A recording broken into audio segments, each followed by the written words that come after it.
Okay, daily episode 3267, 3268, 3269.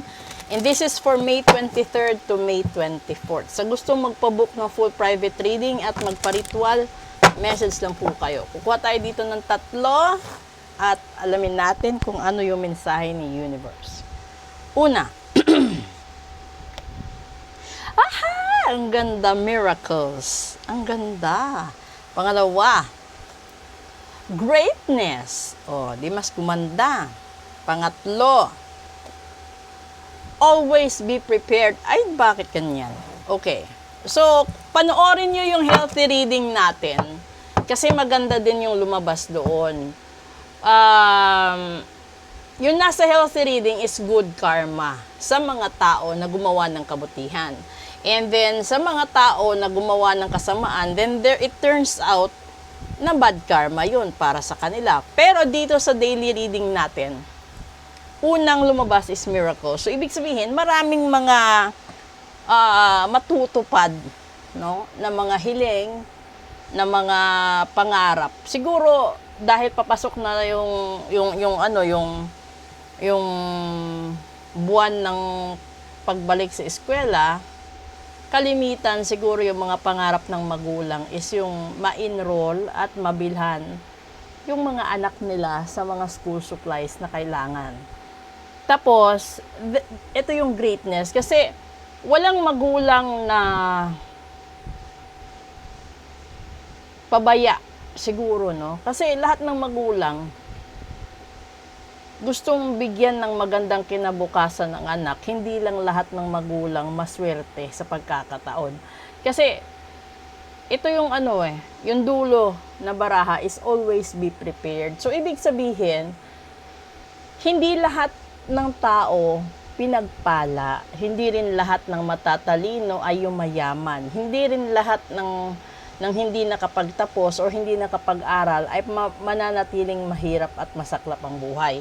Dahil kapag ginusto ng Diyos na iahon ka sa kahirapan, kahit wala ka pang alam sa kurso or kahit hindi ka nakapag-aral, di ka makapagsulat or di ka marunong magbasa, kung talagang nakatadhana yung grasya para sa'yo, ibibigay ng Diyos yun. Dahil yung tinitignan naman ng Diyos is yung kabutihan ng puso at isipan mo. Pero, alam nyo ba na minsan napapahamak ang isang tao dahil sa takbo ng isipan niya. Sa dumi ng isipan niya, sa dumi niya mag-isip. Maraming mga tao na may mabubuting puso, pero marumi ang isipan. Bibigyan ko kayo ng halimbawa.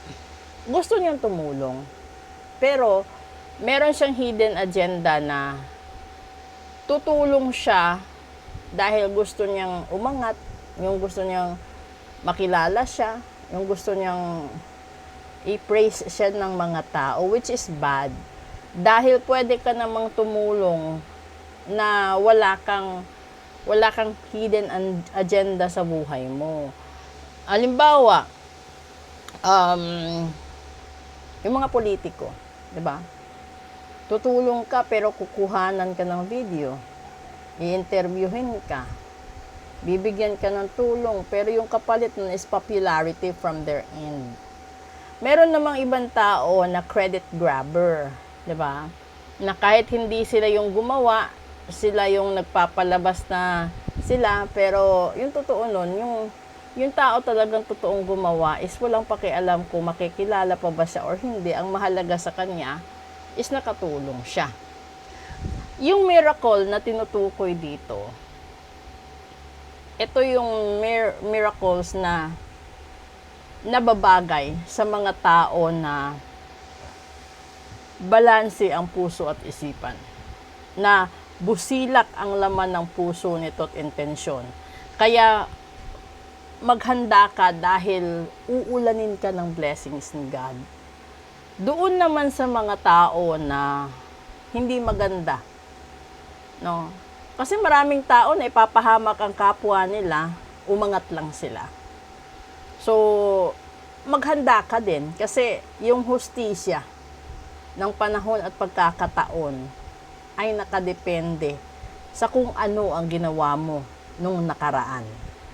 Okay? So proceed tayo sa special episode. Tignan natin kung ano ba yung mga bagay-bagay na tinutumbok ng daily episode natin.